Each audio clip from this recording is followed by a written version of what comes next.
아침을 뉴스로 깨웁니다. YTN 라디오 김호성의 출발 새 아침. 여러분 안녕하십니까? 출발 새 아침 김호성입니다. 최근 사립 유치원 비리와 관련해서 정치하는 엄마들이란 비영리단체가 주목받고 있습니다. 시작은 미약했지만 과정은 진지했고 결과는 변화를 이끌어냈습니다. 정보공개 청구가 비리 유치원 명단 확인으로 이어진 것이죠. 한 엄마는 YTN과의 인터뷰에서 이렇게 얘기했습니다. 정치에 방점이 있느냐, 엄마의 방점이 있느냐, 이런 질문에 하다라는 동사에 있다고 말했습니다. 평범한 시민들의 행동이 오랫동안 이어진 관행, 그 음지에 묻혀있던 부조리를 양지로 끌어내고 있습니다. 부정적 인식이 강한 정치에 엄마란 긍정의 에너지가 실리면서 상승의 시너지가 만들어졌습니다. 강서구 PC방 살인사건 국민청원에 100만 명이 넘는 시민들이 더욱 엄한 처벌을 요구했습니다. 심신미약을 이유로 감형받는 사례에 쐐기를 박을 것으로 보입니다. 변화를 만들어내는 참여와 행동은 그러나 때때로 또 다른 우려를 낳기도 하지요. 흉악범죄가 발생할 때마다 떠도는 근거 없는 소문들, 그 소문들이 타겟으로 하는 사회적 약자들, 상대의 인격을 짓밟고 극단적 선택으로 이르게 하는 무차별적 악플들, 그런 사례들도 우리는 익히 보아왔습니다. 참여하고 행동하는 시민사회가 민주적 질서 안에서 직접 민주주의의 긍정적 에너지를 만드는 발전소가 되기를 소망해보는 아침입니다. 10월 24일 수요일입니다. 잠시 후 출발하겠습니다.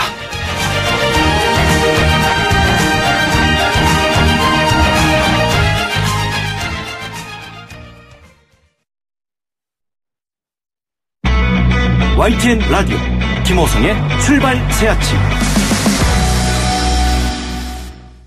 네, 지금까지 들어온 뉴스, 오늘 꼭 아셔야 할 뉴스 정리해보겠습니다. 시사평론가 이종훈 박사 나오셨습니다. 안녕하십니까? 네, 안녕하세요. 네, 이게 뭐 언제 되나 하는데요. 2차 북미 정상회담이 아예 이제는 내년으로 미뤄지는 그런 분위기입니다. 네, 그렇습니다. 트럼프 대통령이 지난 16일에 김 위원장과의 2차 회담은 다음 달 중간선거 이유가 될 거다, 이렇게 언급을 했고, 네네. 19일에는 폼페이오 그 미국 국무장관이 다음 주 이 북한 측 카운터 파트하고 고위급 회담 여기에서 있길 희망한다라고 얘기를 하면서 네네. 2차 정상회담이 조만간 열릴 것으로 예상하느냐라고 하는 기자의 질문에 그렇다라고 대답을 했어요. 이때까지만 해도 그렇죠. 올해 뭐 기대가 있었어요. 연내 개최 가능성이 그래도 좀 높지 않나 이렇게 예상을 했는데, 이 볼턴 미국 그 백악관 국가안보보좌관이 어제 대통령은 김 위원장을 새해 1월 1일 이후에 다시 만날 것으로 기대한다, 라고 언급을 했습니다. 예.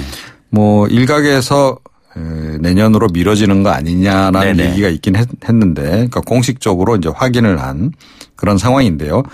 이게 대북 압박 전략 차원에서 나온 얘기인지, 예.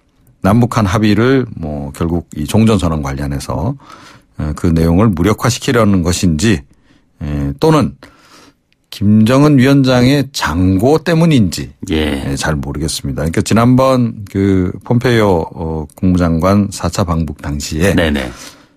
핵 리스트를 요구를 했고 김정은 위원장이 뭐 거절을 했다, 이런 예. 얘기가 나와 있지 않습니까?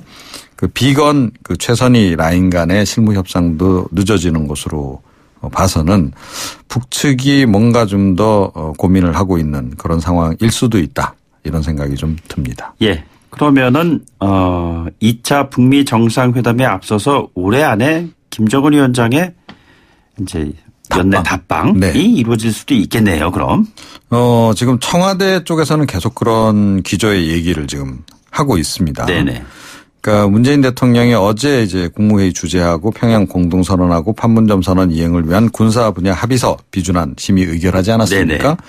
이거를 서두른 이유도 결국 그 답방을 가능한 한 연내 성사시키기 위함이 아니냐라고 예. 하는 그런 분석도 지금 일각에서 나오고 있습니다. 그러니까 2차 북미 정상회담이 지연된 상황에서 그러니까 김 위원장이 답방할 명분이 좀 크지 않다는 거죠. 네네. 그리고 또 김 위원장의 그 어떤 마음도 별로 편치는 않을 것이다. 예. 그러니까 비핵화 관련해서 어찌됐건 북미 간에 뭔가 결과물이 있어야 네네. 그걸 가지고 좀 편안한 마음으로 좀 이렇게 답방을 할 수 있는데, 그런 상황이 조건이 안 갖춰질 수 있다는 거죠. 예. 그런 상황에서 이제 우리 문재인 대통령으로서도 빈손으로 김 위원장을 맞을 수는 없다고 생각했을 것이고, 네네. 그래서 일단 지금 어제 그 비준안도 처리를 한 거 아닐까라고 하는 그런 생각을 해볼 수 있겠습니다. 예. 그리고 지금 뭐 연내 종전선언 또 연내 철도 도로 연결 착공식은 판문점 선언하고 평양 공동선언에서 남북한이 이미 합의한 사항이잖아요. 네네.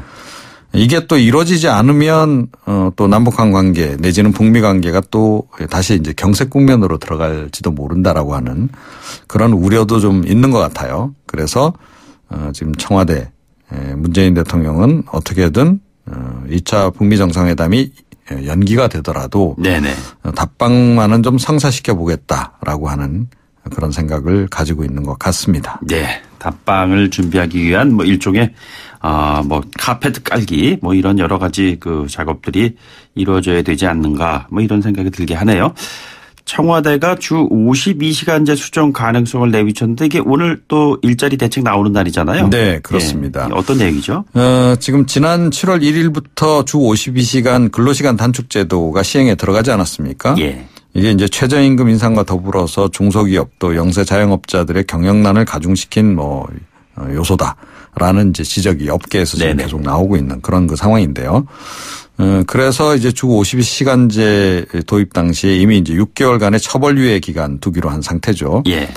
그런데 어제 열린 그 대통령 경제자문기구 국민경제자문회의 경제정책회의에서 이 연착륙 필요성이 좀 제기가 집중적으로 됐다 그래요. 네네. 그래서 11월 초중반에 이제 산업 현장 실태 조사를 거쳐서 연내에 문재인 대통령 주재로 국민경제자문회의 전체 회의에서 보완책을 확정할 것으로 알려집니다. 네네. 이 탄력 근로제를 조금 더 이 기간을 좀 연장을 하는 예. 현재 지금 3개월로 돼 있는데 6개월 정도 연장하는 안 뭐 이런 것들이 지금 이제 논의가 되지 않을까 이렇게 네네. 예상이 되고 있습니다. 예. 뭐 지금 뭐 원칙적으로 합의를 했다고 하니까 방향성은 이제 확정이 된 것 같고 다만 이제 조금 전에 말씀드린 대로 탄력 근로제의 이제 그 시한을 어느 정도로 하느냐 이것만 좀 남은 상황이 아닌가 이렇게 생각이 예. 되고요. 지금 최저임금 차등화가 과연 어떻게 될지 이것도 지금 관심사인데 지금 뭐 당 쪽에서는 반대를 하고 있어서 별로 추진은 안 되고 있는 것 같습니다. 네네. 그리고 이제 조금 전에 말씀하신 그 유류세 인하 네네. 관련해서는 오늘 그 김동연 경제부총리 주재로 경제관계 장관 회의가 있는데요. 여기서 일자리 대책과 더불어서 예. 유류세 인하안 또 좀 나올 것으로 오늘 유류세 인하안과 관련해서는 과연 몇 % 인하 글쎄요. 예. 로 폭이 정해질 것인가. 네네. 이게 최대 관심사입니다. 알겠습니다. 그리고 최근 뭐 국감 진행 중인데 병무청 국정감사에서 병역 특례 폐지도 검토하겠다 이런 얘기가 나왔습니다. 네, 그렇습니다. 이거 사실은 뭐 지난번 아시안 게임 때 야구 대표팀 문제로 해서 굉장히 좀 뜨겁게 달아올랐던 주제 아닙니까? 예. 어제 이제 국회 국방위 병무청 국정감사에서 야당 의원들은 이 병역 특례 제도 폐지를 촉구를 했습니다. 그러니까 굉장히 오래된 제도고 본래 이제 이 설계했던 그런 목적은 이미 많이 달성된 상황 아니냐. 네네. 이제 그런 얘기고요. 여당 의원들은 뭐 이보다는 제도 개선 필요성을 좀 더 지적을 많이 했습니다. 그런데 이제 답변하는 과정에서 기찬수 병무청장이 제도 취지, 형평성 등을 감안해서 전면 재검토를 진행을 해서 예. 바람직한 방안을 마련하도록 최선을 다하겠다라고 답변을 하면서요. 예. 폐지가 필요하면 검토하겠다라고 답변을 했습니다. 그러니까 네네. 폐지 가능성까지 이제 병무청장이 언급한 것은 처음이 아닌가 이렇게 예. 생각이 됩니다. 네네. 현재 지금 병무청하고 문화체육관광부 지금 이제 태스크포스가 합동으로 좀 이제 진행이 만들어서 운영 중인 상황인데요. 예. 뭐 공청회 추진한다 그러고 또 연구 영역도 진행한다고 합니다. 네네. 이건 사실은 좀 약간 공론화 과정이 좀 더 필요하지 않나 이런 생각이 좀 드는 그런 사안입니다. 예. 자, 이거 먹는 문제 얘기 잠깐 언급 안 해 주실 수 없을 것 같아요. 일부 햄 제품에서 세균이 발견됐다 이런 얘기죠? 네. 이 식품의약품안전처가 어제 그 대상에서 이제 제조한 청정원 그 런천 미트가 이 정부 수거 검사 결과 세균 발육으로 부적합 판정을 받았다. 네네. 라고 이제 공개를 했습니다. 네. 근데 이게 2016년 5월에 제조가 된 거고 유통기한이 2019년 5월 15일까지로 돼 있다 그래요. 네, 3년. 예. 예. 식약처 뭐 제품 구매한 소비자의 경우에 섭취 중단하고 구입처에 반품하라고 이제 공고를 했고 이 대상 측에 지금 이야기를 해서 판매 중단 회수 네네. 반품 조치를 이제 시작을 했는데요. 2016년에 생산된 제품이면 벌써 2년이 넘은 제품 아닙니까? 예, 예. 왜 이제서야 이 정부 수거 검사가 이루어졌는지도 잘 모르겠고. 네네. 또 지금 여기서 세균이 나온 부분과 관련해서도 지금 업체 쪽은 좀 납득이 안 간다라는 입장입니다. 예. 뭐냐면 생산한 지 2년이 넘은 제품이어서 만약에 생산 과정에서 제품이 그러니까 세균이 들어갔다면 이미 많이 상했어야 된다는 거죠. 네네. 그런데 뭐 아주 상한 정도는 아닌가 봐요. 그래서 세균 검출 과정에 대해서 약간 의문을 제기하고 있는 예. 그런 상황입니다. 그렇다면 뭐 유통 과정상의 결함 발생 가능성도 없잖아 있는 거죠. 네네. 예. 그런데 최근에 그 먹는 식품 관련해서 지금 이 세균이 검출되는 사례가 굉장히 잦잖아요. 예, 예. 지난달에 풀무원 푸드워스가 뭐 유통시킨 네네. 그 우리밀 초코 블라썸 케이크 소동도 예, 있었고 예. 또 지난 1일에 롯데제과 그 아이스크림 메가톤 소동도 있었거든요. 네네. 좀 각별히 신경을 좀 많이 당국에서 써주셔야 할 것 같습니다. 예, 가정에서도 한번 좀 체크해 보셔야 될 것 같습니다. 네, 오늘 말씀 고맙습니다. 네. 네, 지금까지 이종훈 시사평론가였습니다. 여러분은 지금 FM 94.5MHz로 방송되고 있는 YTN 라디오 김호성의 출발 새 아침을 듣고 계십니다.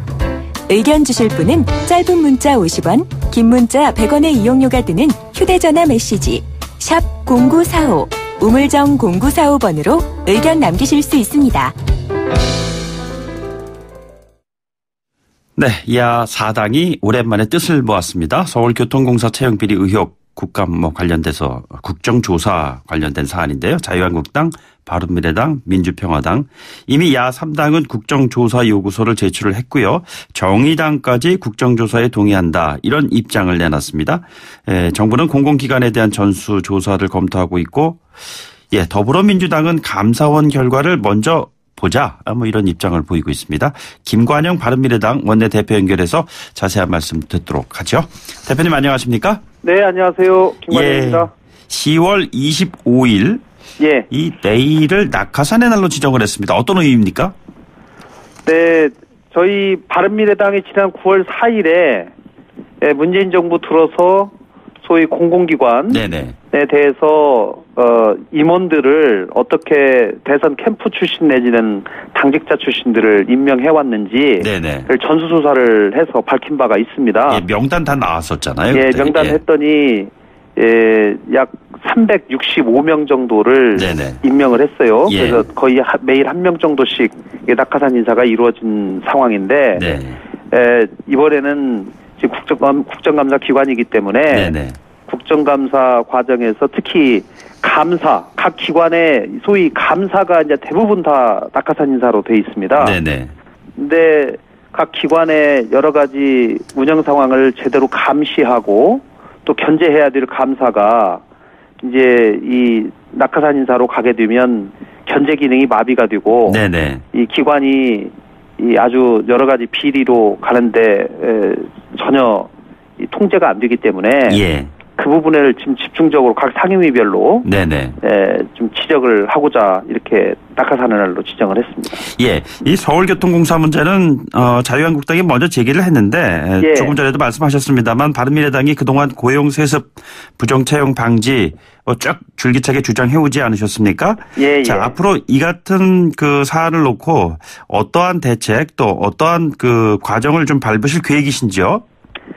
저희가 국정조사는 진상규명을 하는 데 목적이 있고요. 또 재발 방지 대책을 제도적으로 완비하는 데 이제 그 목적이 있습니다.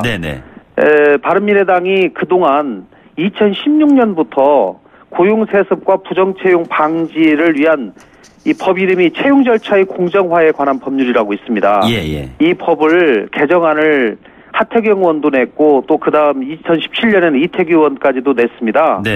그래서 그동안 이런 법들을 우리가 대표 발의를 했음에도 불구하고 거대 양당의 반대로 통과가 안 됐거든요.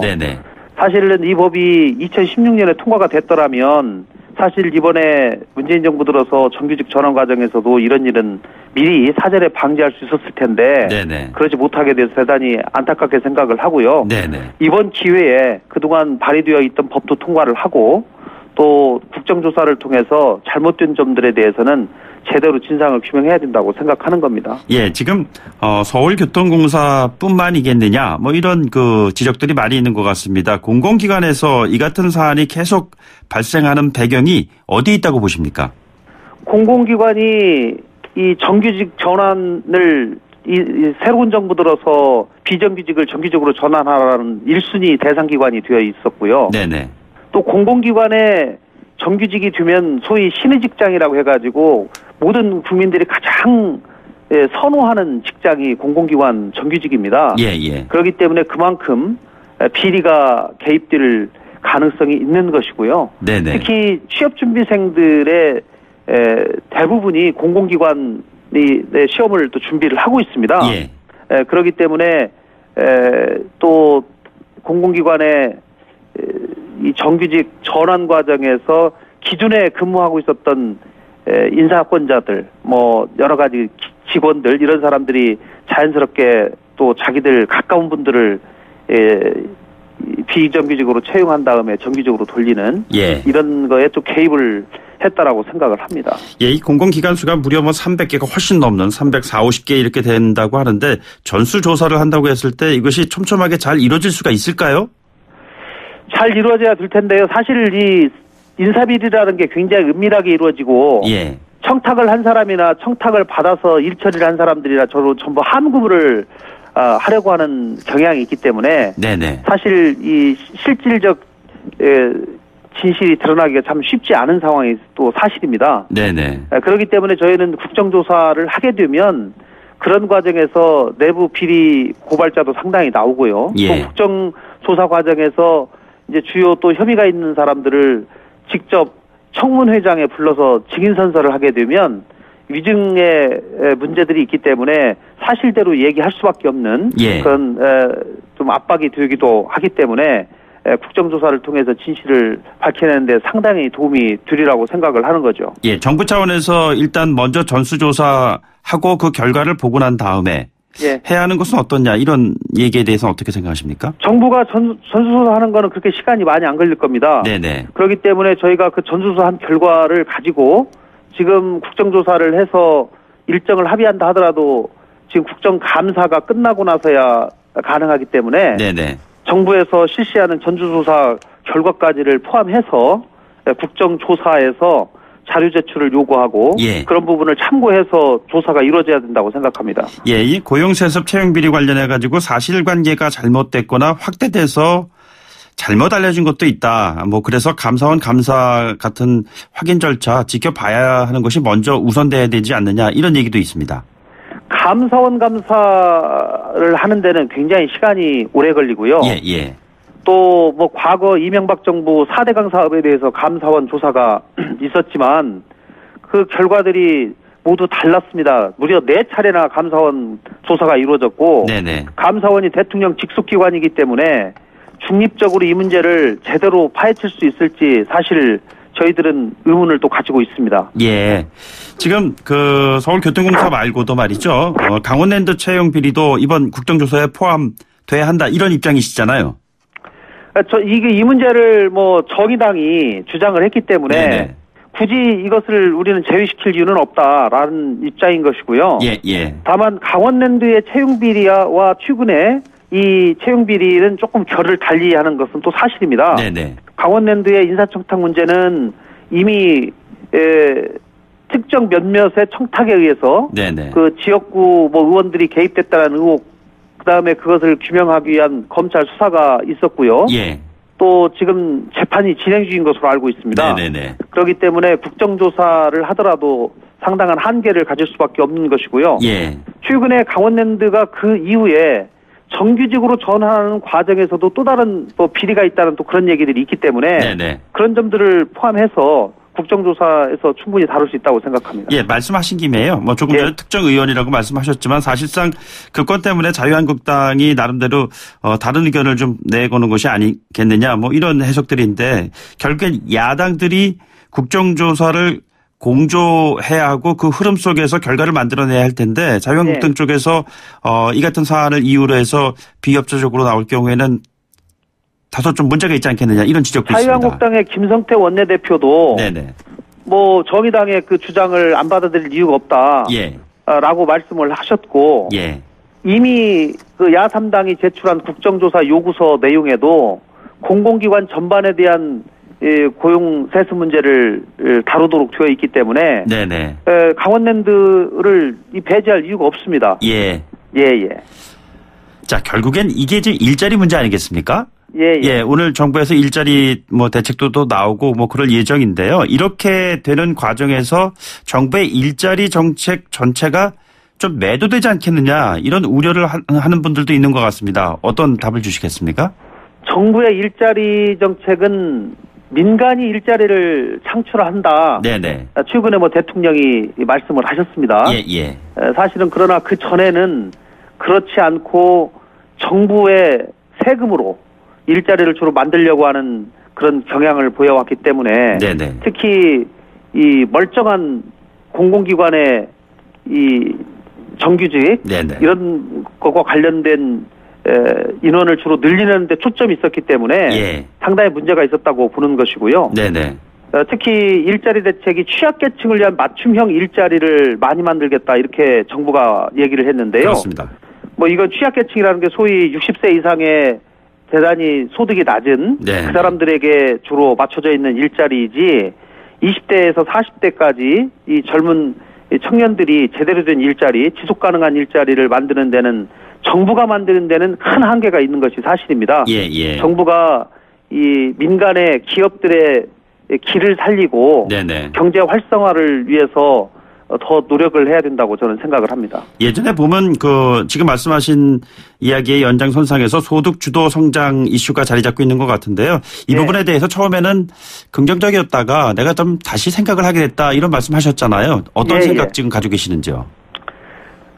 저도 이 소득이 낮은 사람들의 소득을 올려서 이 소비를 좀 높이면 이 경기가 활성화되지 않을까라고 하는 생각을 가졌습니다만은.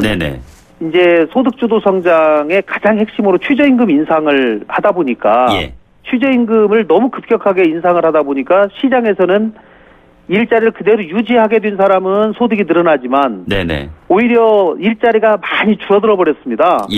그러다 보니까 근로자 전체의 소득이 줄어드는 문제가 생겼고 또 실제로 일자리를 고용하고 그분들에게 임금을 주는 사람들에게 너무 큰 부담이 되어서 시장에서 큰 부담이 되어 온 것이 사실입니다. 그래서 지금 최저임금의 급격한 인상으로 인한 부작용을 방지하고 특히 내년 최저임금의 인상이 다시 예정되어 있기 때문에 이것을 완화시키는 노력이 정치권에서 반드시 있어야 된다. 그래서 저희 당이 지금 내년주 최저임금 인상을 1월 1일부터 시행되어 있는 것을 아예 취소하거나 7월 1일부터 하게 되는 것을 하도록 하는 것을 지금 추진 중에 있습니다.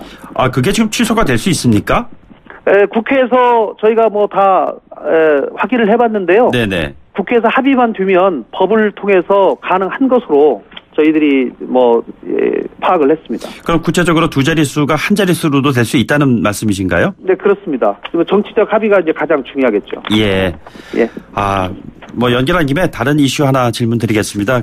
판문점 선언 관련해서 국회 비준 동의가 이루어지지 않았는데 어제 문재인 대통령이 평양 공동선언 군사 분야 합의서 두 가지 비준했습니다. 자, 어떻게 보고 계시는지요? 저희 당은 판문점 선언도 대통령께서 국회 비준 동의 대상이라고 되어서 국회로 보냈지만 대통령이 직접 비준하는 것이 옳다라고 하는 입장을 밝힌 바가 있습니다. 그런데 특히 군사 합의서, 판문점 선언 이행을 위한 남북 군사 합의서거든요. 근데 판문점 선언이 지금 비준이 되지 않은 상황에서 그 후속 조치인 판문점 선언 이행을 위한 남북 군사 합의서가 먼저 비준이 돼버리는 순서상으로 좀 문제가 생겼습니다. 저희는 판문점 선언에 대해서 먼저 비준이 되고 나서 그 후속 조치인 군사 합의서도 비준이 되는 것이 더 맞지 않았을까 싶습니다. 자, 마지막 질문 드리겠습니다. 정개특위 오늘 열리는데 다음번 총선 전에 선거제도 구체적으로 연동형 비례제 도입이 될까요? 저는 될 수 있다고 생각합니다. 여야 특히 거대 양당이 조금씩 양보를 해야 되는데요.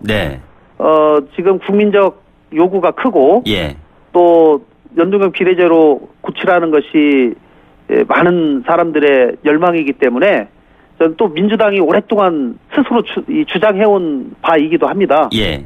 그렇기 때문에 저는 이 정치권에서 이번 정기국회 내에 꼭 중지를 모아내야 된다고 생각합니다. 국회의원 수 늘려야 하는 문제에 대해서는 어떻게 보고 계십니까?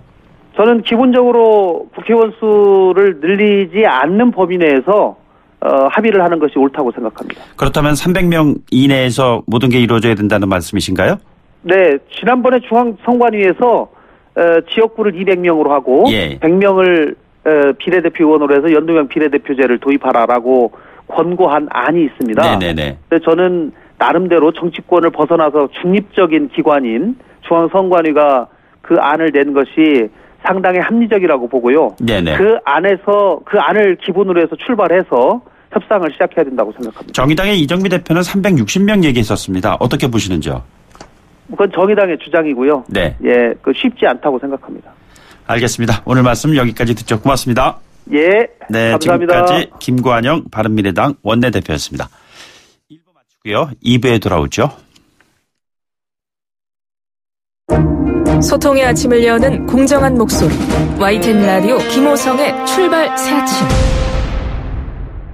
네, 출발 새 아침 2부에서는요. 오늘 정부의 일자리 대책 앞두고 건국대학교 경제학과의 최백은 교수로부터 관련된 소식을 전해드리도록 하겠습니다. 잠시 뒤에 뵙죠. YTN 라디오 김호성의 출발 새 아침. 네, 오늘 당정 협의를 통한 혁신 성장 그리고 일자리 창출 대책 발표가 되죠. 정부가 그간 가장 많은 질타를 받은 분야가 경제, 특히 일자리 대책 아니겠습니까? 자, 어떤 세부적인 대책이 오늘 나올지 궁금합니다. 특히 이번 일자리 대책은 취약계층을 위한 맞춤형 일자리 정책 그리고 광주형 일자리를 통한 지역 경제, 일자리의 해결 방안에 힘이 실릴 거라는 그런 전망이 나오고 있습니다. 건국대학교 경제학과 최백은 교수 나오셨습니다. 안녕하십니까? 네, 안녕하세요. 네, 교수님 오늘 발표될 이 일자리 대책 어떤 내용이 담길까요? 지금 먼저 이제 우리 그 경제의 일자리 상황을 좀 이제 제가 좀 비유해서 표현하자면요. 이쪽에 이제 쑥이 터져가지고 지금 물이 범람하는 이런 상황입니다. 예. 그럼 물이 범람을 하게 되면 밑에 이제 물에 잠기는 이제 마을에 사람들이 이제 그러니까 생명의 위협을 받을 게 아니겠습니까? 네네. 그러니까 이렇게 비유할 때 결국 정부가 해야 될 일이라는 것은 사람들의 생명을 어쨌든 간에 구호하는 긴급 네네. 구호 대책이 필요하겠죠. 예. 이게 이제 소위 말하는 이제 저소득층 일자리가 지금 많이 없어지고 있거든요. 네네. 임시직, 일용직 일자리, 그다음에 자영업 이런 부분들이요. 네네. 그다음에 이제 이게 아무리 이제 긴급 구호 대책이 필요하다 하더라도 뚝을 재건하지 않는 이상에는 계속 물이 범람하기 때문에 이 뚝이 무너진 게 이제 좀 산업 구조가 지금 이제 그러니까 약화되면서 생긴 겁니다. 네네. 제조업이 한 2015년부터 자동차 산업과 조선업이 동시에 그러니까 타격을 위기에 봉착하게 돼요. 네네. 현대 기아차만 하더라도 2015년에서 16년 넘어오면서 한 76만 대가 판매량이 줄어들 정도입니다. 그다음에 조선업 사태는 잘들 아시고 있는 얘기고요. 네네. 그러다 보니 근데 이 두 개의 주력 산업들이 이제 이 노동력을 굉장히 많이 창출하는 분야입니다. 네네. 그러니까 이 분야들이 이제 그러니까 이 제조업 기반이 약화되어지면서 생기는 부분들이기 때문에 이 산업 구조를 어쨌든 다시 산업 구조를 좀 구조 조정하고 재구축하는 게 이제 이게 이제 뚝을 재건하는 거에 비유할 수 있는 것이고요. 네네. 요건 좀 이제 아무래도 시간이 좀 이제 필요한 부분이 되겠는데요. 요 부분과 관련되는 것이 이제 혁신 성장인 겁니다. 네네. 그러니까 일단 정부가 단기 일자리라고 하지만 일단 그 단기 일자리도 지금 필요한 상황입니다. 워낙 지금 어려운 분들이 많다 보니까요. 근데 이제 그것만 가지고는 안 된다는 얘기죠. 기본적으로는 그러니까 이제 산업을 좀 건강하게 만들어서 그러니까 일자리가 민간 부분에서 많이 만들어져야만 되는데 이 부분이 혁신 성장과 관련된 거고요. 그런데 이제 정부가 이제 방향은 잡았는데 문제는 이제 이 혁신 성장을 김동연 부총리가 이런 표현을 했어요. 플랫폼 경제를 활성화시키겠다 이렇게 얘기를 했는데. 어떤 내용이죠 그게? 그러니까 일종의 보게 되면은 4차 산업혁명이라는 것이 모든 걸 연결시키는 거거든요. 연결시키게 되면 이제 데이터가 이제 그러니까 많이 이제 확보가 되어집니다. 이제 데이터가 확보되어지고 모든 걸 연결시키게 되면 그 속에서 그 데이터를 가지고 새로운 사업들을 만들어낼 수 있다는 얘기죠. 그러니까 데이터 경제라고 우리가 흔히 얘기를 하고 있는데 지금 돌아가고 있는 경제가요. 그랬을 때 거기서 이제 가장 중요하게 요구되어지는 것이요. 있는데요. 우리가 지난 17일 날 그 세계 경제 포럼에서 국가 경쟁력 순위 이제 발표한 게 있지 않았었습니까요? 그때 우리한테 굉장히 아픈 부분이 순위는 많이 개선됐지만은 아픈 부분이 뭐냐면은 혁신 역량이 굉장히 취약하다고 얘기했었어요. 예를 들면 이제 비판적 사고 이런 부분들이 굉장히 취약하다. 네네. 우리 이제 교육 문제와 관련된 것들이죠. 근데 이제 사실 이 플랫폼 경제에서 절대적으로 요구되어지는 것이 개인적으로는 그러니까 비판적 사고를 갖는 이런 역량이라든가 그다음에 다른 사람들과 그다음에 협력을 할 수 있는 역량들 이런 건데 이런 부분들이 그 국가 경쟁력 보고에서 한 거의 90이 이렇게 랭크될 정도로 굉장히 취약한 부분으로 돼 있어요. 그래서 사실 플랫폼 경제를 활성화시키려면 이게 교육제도도 이게 그러니까 좀 혁명적으로 변화시켜야 되고요. 여러 가지 이제 그러니까 사회 인프라를 바꿔야 되는데 이 부분이 좀 약간 좀 안 보여요. 그건 시간이 걸리는 문제 아니겠습니까? 시간이 걸리는데 시간이 걸리더라도 일단 그 부분을 이해를 해야지만이 산업 정책이 제대로 만들어질 수 있는 거거든요. 그런데 지난번에 김동연 부총리가 이제 개요적으로 말한 부분에는 그런 부분들에 대한 이해가 좀 약간 좀 비어 있는 것 같은 좀 느낌을 받았습니다. 그래서 이제 오늘 이제 그 부분이 좀 보완이 될지 안 될지는 좀 지켜봐야 되겠습니다. 그런데 중점적으로 취약계층에 대한 일자리를 확대한다거나 이런 쪽에 지금 방점이 찍혀 있는 것 같은데요. 교수님께서 언급하신 그런 부분은 좀 더 긴 안목을 가지고 바라다 봐야 되는 뭐 교육 문제 이슈까지 지금 있는 것으로 본다면요. 그러면은 앞으로 우리 산업구조 개편이라든가 이런 걸 염두에 뒀을 때 정부는 지금 어떤 대책을 가지고 있어야 되는 겁니까? 그러니까 지금 이제 우리가 지금 제가 자동차 산업을 예를 들었단 말이에요. 그 자동차 산업 같은 경우 보게 되면 지금 우리가 사업이 근본적으로 재편되고 있어요.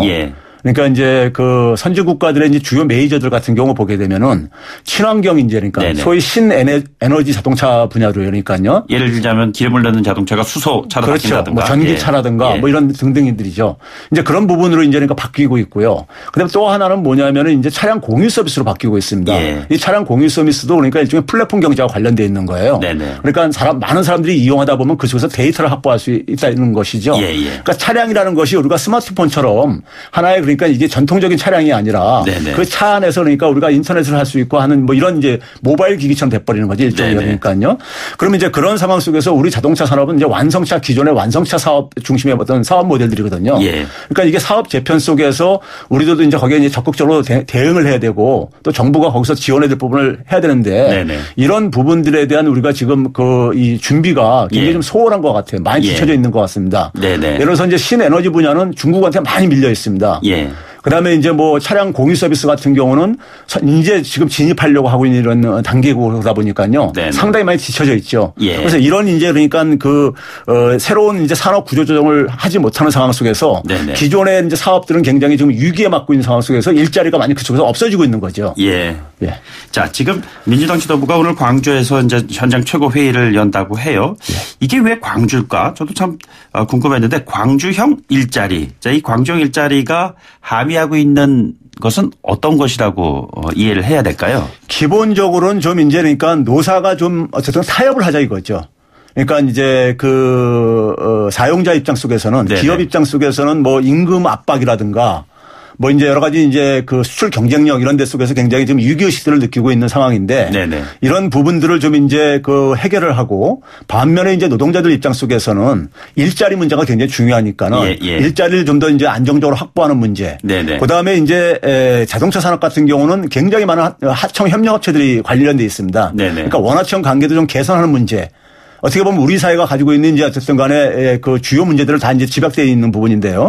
이런 부분들을 좀 이제 그러니까 협상을 통해서 좀 해결하자 이런 이제 의도인 것 같습니다. 그러면 이게 결국에는 임금의 문제, 노동 시간의 문제, 지금 말씀하신 원하청 문제 맞습니다. 이런 거를 둘러싼 노사가 공동으로 경영을 하는 문제까지 다 포괄되는 건가요? 그렇죠. 그러니까 예를 들어서 고임금 직종들은 좀 임금을 좀 양보를 하고 그래가지고 거기서 좀 약간 이제 그러니까는 그 확보된 임금 여력을 가지고 일자리를 좀 더 이제 많이 만들고 그다음에 노동 시간을 줄이게 되면은 마찬가지로 그러니까 추가 일자리를 좀 만들 수 있지 않겠느냐. 그다음에 이제 하청 협력업체들의 좀 이제 문제를 좀 개선해 주게 되면은 하청 협력업체에 소속돼 있는 그 노동자들도 임금 개선이 좀 가능하고 그래가지고 그런 반면에 이제 그러니까는 사용자들한테도 뭔가 그러니까 이 가격 경쟁력을 좀 지원해 주기 위해서는 좀 임금 전체 부분에 좀 부담을 좀 줄어줘야 되지 않겠느냐. 좀 이런 이제 그 이해인 거죠. 지난번에 교수님 한 인터뷰에서요. 지금은 이제 임금의 문제 이런 것들 결국 소득의 문제인데 소득의 불평등보다 우리 사회는 자산의 불평등이 훨씬 더 심각하다. 심지어는 조선 말보다도 더 심각하다. 네. 이런 말씀하셨잖아요. 네. 이런 근본적인 문제가 혹시 훨씬 더 큰 거 아닌가요? 지금 우리가 이게 맞물려 있는 건데요. 네네. 사실 우리가 많은 사람들이 부동산에 우리가 이렇게 관심을 갖는 이유는요. 예. 부동산에서 나오는 수익하고 그다음에 우리가 이제 근로 활동을 통해서 얻는 그러니까 우리가 수익하고요. 네네. 소득하고 비교해 봤을 때 상대적으로 그러니까는 근로 소득 같은 경우 자꾸만 지금 이렇게 우리가 위축돼 가고 있는 상황이고 부동산 같은 경우 그러니까 우리가 소위 말해서 투기만 잘하게 되면은 상당히 높은 기대 수익을 올릴 수 있다 보니까는 많은 사회 자원들이 이제 이쪽으로 이동을 해서 생기는 문제입니다. 네네네. 그러니까 우리가 부동산 투기를 통해서 얻는 기대 소득을 좀 약화시키는 노력도 필요하지만은 다른 한편 속에서는 그러니까 근로 소득을 통해서 얻는 그러니까 소득의 축적을 기회를 많이 만들어 줘야지만이 이게 그러니까 자산 불평등도 그러니까 완화될 수 있다고 보고 함께 가야 된다는 말씀이잖아요. 그런데 자유한국당 같은 경우에는 가짜 일자리 대책 특위까지 만들었습니다. 정부의 그 일자리 창출에 대해서 굉장히 아주 시니컬한 반응을 지금 보이고 있는 건데요. 이 본질이 어디 있다고 보시는지요? 그러니까 지금 이제 정부가 하고 있는 것이 좀 이제 안타깝지만은 공공 분야 일자리를 중심으로 네네. 정부가 할 수 있는 건 아까 얘기했듯이 두 가지입니다. 하나는 뭐냐면 긴급 구호 대책하고 네네. 그다음에 이제 산업의 구조 조정을 해야 되는 부분인데 산업 구조 조정에 대해서는 아직 성과가 안 나오고 그러다 보니까는 긴급 구호 대책이 발등에 떨어진 불이라도 좀 끄자보자는 차원 속에서 지금 접근하고 네네. 있는 거거든요. 그러다 보니까 근데 이제 이러한 그 일자리 위기 상황 속에서 공공 부분의 역할은 과거 이제 그러니까 지금 야당이 여당일 때도 했었던 것들입니다. 위기 상황 속에서 정부가 이제 두 손 놓고 청년 인턴제부터 해서 그렇죠. 많이 있었습니다. 두 손 놓고 있을 수는 없는 거거든요. 네네. 근데 이게 이제 우리가 야당도 좀 이게 주목해야 될 부분들이요. 이게 2015년도부터 제조업이 이제 그러니까 위기에 처하면서요. 제조업이라는 게 되게 지역의 거점 도시에 있습니다. 네네. 그러면 그 지역에 일자리가 없어지게 되면 그 지역에 장사가 안 되죠요. 그러니까 자영업 일자리가 이제 타격을 보게 되고요. 네네. 자영업이 타격을 보게 되면 이제 그 지역에 이제 상가 수요들이 이제 줄어들면서요. 그러면서 이제 건물 이제 청소라든가 경비 이런 일자리도 줄어들게 되고 네네. 이게 다 맞물려서 지금 돌아가고 있다는 얘기죠. 그러면 이게 결국 우리 산업 구조의 문제에서 비롯된다는 것을 이해를 한다면은 이건 야당과 여당이 싸울 문제가 아니에요. 네네. 산업 구조 조정을 어떻게 할 것인가 거기에 대해서 오히려 경쟁적으로 지혜를 모아야 되는 이런 측면인 것이지. 그리고 일단 공공부문 일자리는 그러니까 우리가 단기적으로 지금 시급한 상황 속에서 네네. 이거를 그러니까 우리가 방치할 수는 없는 거잖아요. 지금요. 그래서 저소득층들에 대해서 그러니까 조금 더 그러니까 우리가 지원 차원 속에서 이거를 좀 이해를 하면 된다고 저는 생각합니다. 그 말씀하신 일자리가 없어지는 여러 가지 이유 원인들 가운데에서 요즘에 정말 약방의 감초처럼 나오는 이야기는 최저임금의 급격한 인상이다. 이런 주장 끊임없이 나오고 있습니다. 교수님 어떻게 생각하고 계시는지요? 사실 뭐 최저임금 인상이 그러니까 우리가 명과 암이 다 있습니다. 네네. 명과 암이 다 있는데 이제 문제는 뭐냐면 최저임금 인상을 좀 이제 우리가 급격하게 했을 경우에는 그 위에 있는 우리나라는 굉장히 그 저임금 계층들이 굉장히 많습니다. 저임금 계층이 너무 많다 보니까는 최저임금을 급격하게 인상할 경우 그러니까는 근로자의 그러니까 뭐 예를 들면 절반 정도가 임금 근로자의 최저임금에 그러니까는 이게 포함될 가능성까지 이렇게 있는 거거든요. 공약대로 한다면요. 그런 점에서 이제 그게 그 위의 계층, 위의 사업장들한테 아무래도 부담을 줄 수밖에 없습니다. 부담을 줄 수밖에 없는데 물론 최저임금을 인상을 하다 보니까 제가 계산을 해봤는데요. 올해 이제 그러니까는 그 이 중소기업이라든가 소사업장들에서 월급이 이제 그러니까 인상 효과가 좀 나타났어요. 어제도 좀 발표됐지만은 거기다가 4월 달부터 보게 되면은 그 밑에 중소기업들의 임금이 월급여가 올라가면서 대기업들하고 이 격차가 조금 축소가 되는 이런 경향도 보이고 있어요. 그러니까 이건 바람직한 측면들이죠. 일종의 보게 되면요. 그런데 지나친 인상은 그러니까 아무래도 그 위에서 그러니까 아직 수용할 준비가 안 돼 있는 상황도 있는 거기 때문에 그 부분을 고려를 한다면은 최저임금 인상 속도를 좀 유연하게 좀 조절을 하면서 대신 저소득층들에 대해서는 좀 직접 소득 배분을 해주는 것이 그래가지고 좀 충격을 좀 그러니까 우리가 이 충격이 많이 퍼지지 않도록 부담이 많이 그러니까 우리가 부정적으로 확산되지 않도록 하는 좀 지혜도 필요할 것 같습니다. 조금 전에 일부에서 바른미래당의 박관영 김관영 대표도 뭐라고 얘기했냐면 최저임금의 인상 속도를 늦추거나 낮출 수 있다는 그런 얘기를 했어요. 어떻게 보십니까? 저는 내년도부는 저는 쉽지 않다. 최저임금위원회라는 것이 하나의 독립된 기구이고요. 그게 지금 뭐 거기에 보게 되면 어쨌든 노사정이 다 참여하게 되어 있는 건데 일단은 내년의 문제는 저는 이걸 다시 지금 이렇게 우리가 원상으로 다시 그러니까 저기 원천 무효로 이렇게 한다는 것은 저는 이거는 그렇게 바람직한 거 보지는 않습니다. 바람직한 것 같지는 않고요. 단지 이제 그 부작용을 최소화하는 이제 그러니까는 좀 이제 보완 대책이 필요하고 그 이후부터 내년 이후부터 그러니까 좀 최저임금 인상 속도를 좀 조절한다는 이런 메시지를 좀 준다면은 사업장들이 좀 이제 그러니까 이 준비를 좀 할 수 있지 않겠는가 이런 생각도 해봅니다. 소득주도 성장 연말에 가시적인 효과로 결과를 보여줄 수 있을까요? 저는 쉽지 않은 문제라고 생각합니다. 아까 앞에서도 계속 얘기했듯이 이게 산업 구조 조정에서 지금 생기는 문제가 있다 보니까. 근데 산업 구조 조정에 대한 지금 성과는 지금 아직까지 좀 미진한 상황입니다. 그리고 더 중요한 것은 산업 구조 조정에 대한 방향을 좀 제대로 잡으면은 그나마 미래에 대한 좀 희망을 가질 수 있는데 아직 그 밑그림이 구체적으로 보이지 않고 있기 때문에 그런 점에서 연말이라고 해가지고 특별히 나아질 것 같지는 않습니다. 알겠습니다. 연말쯤 다시 한번 교수님 모시고 말씀 좀 들어보도록 하죠. 오늘 말씀 고맙습니다. 네, 감사합니다. 네, 지금까지 최백은 건국대 교수였습니다. 2부 마치겠습니다. 뉴스 듣고요. 3부에 돌아오도록 하죠.